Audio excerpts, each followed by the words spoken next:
Rồi nha, dàn rồi nha. Say sẵn rồi nha.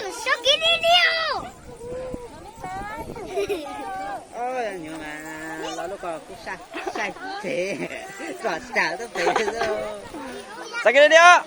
lại kiểu Say đi, say để tao đi nha.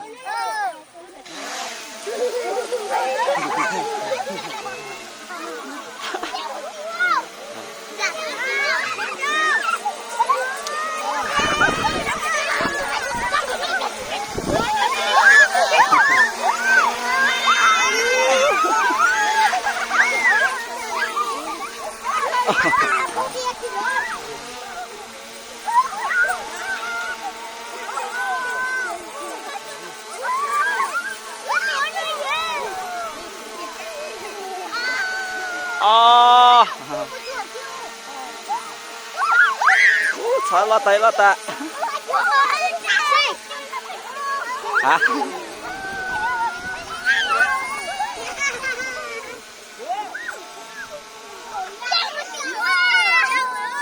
Vô.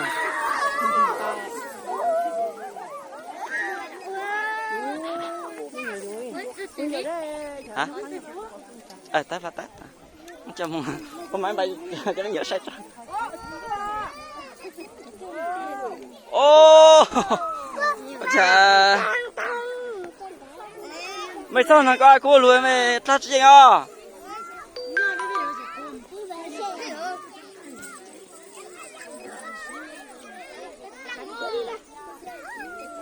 Chụp ảnh nữa, Daniel.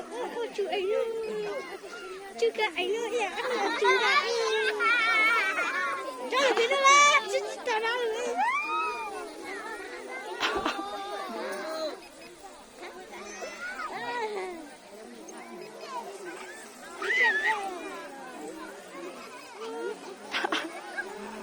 Giờ bây giờ cứ siết cái đó là gì cơ?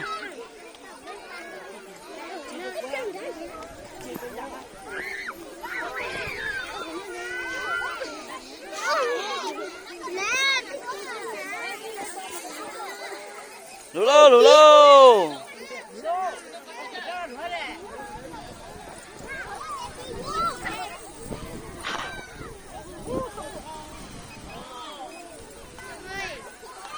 Hả?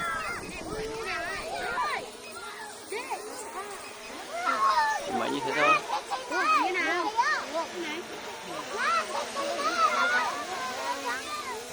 Hả? Gặt như cái đấy lên thôi.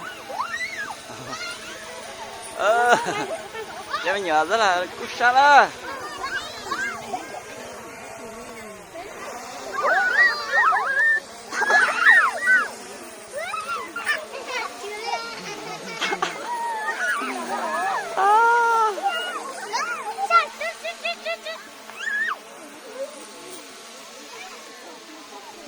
Mày vào xa ra mà cho lên luôn sẽ phải qua đây.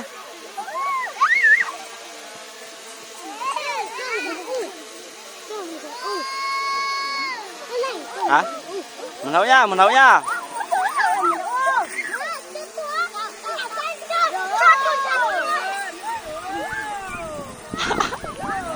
Chào mừng ô.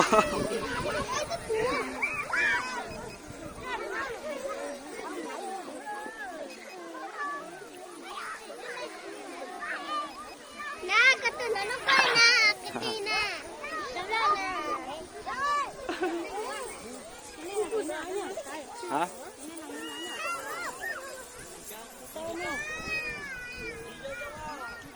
Gì thế nào? Hả?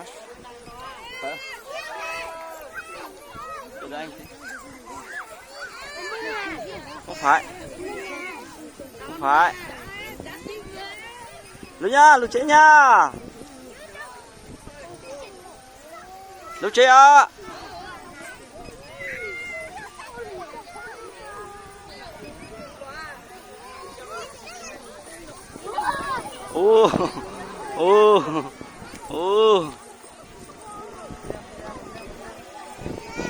Thank you nha.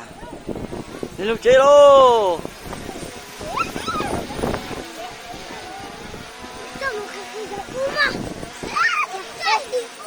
Sang kia, sang kia, sang kia.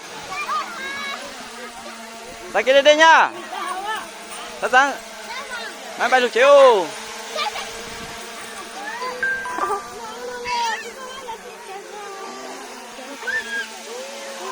Sang kia, sang kia đi, sang đi đi, sang đi đi. Nó lại nha.